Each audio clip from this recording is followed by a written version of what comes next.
올 들어 금리가 가파르게 오르고 주식시장이 하락장에서 벗어나지 못하면서 투자처를 찾지 못하는 자금이 안전자산으로 몰리고 있습니다.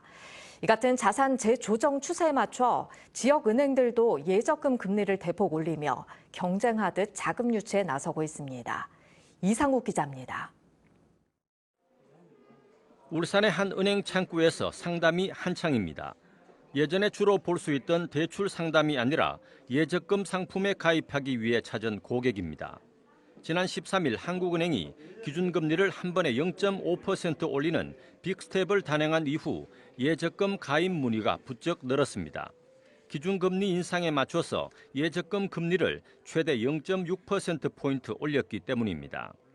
7월 중순으로 해서 예금 금리가 3.4%까지 오르고 있는 현상을 보이고 있습니다. 그러다 보니까 그 주식이라든가 펀드로 투자할 그 대기 자금들이 안전한 예금 자산으로 돌아서는 게 아닌가.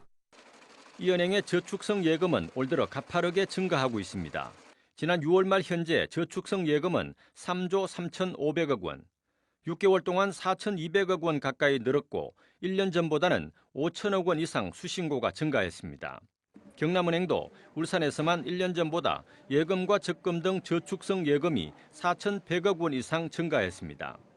특히 지난 5월 특별 판매를 시작한 정기적금의 경우 연초보다 금리를 2%포인트 올렸는데 두 달 만에 18,000여 명이 가입했습니다. 이처럼 시중은행들의 예적금 금리가 평균 4%에 달하자 주식과 부동산 등 투자처를 찾지 못한 자금이 은행으로 빠르게 유입되고 있습니다.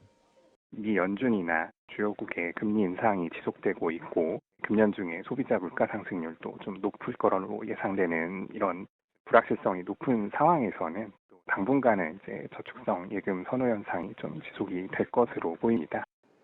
시중은행들이 서둘러 수신금리를 올리는 배경에는 예대 금리차를 이용해 돈벌이에 나선다는 비난을 피하기 위한 목적도 있습니다. 금융당국이 예금과 대출 금리 차이가 큰 은행에 대한 압박 수위를 높이고 있는 가운데 안전자산 쪽으로 자금이 이동하는 현상이 더욱 두드러지고 있습니다. MBC 뉴스 이상욱입니다.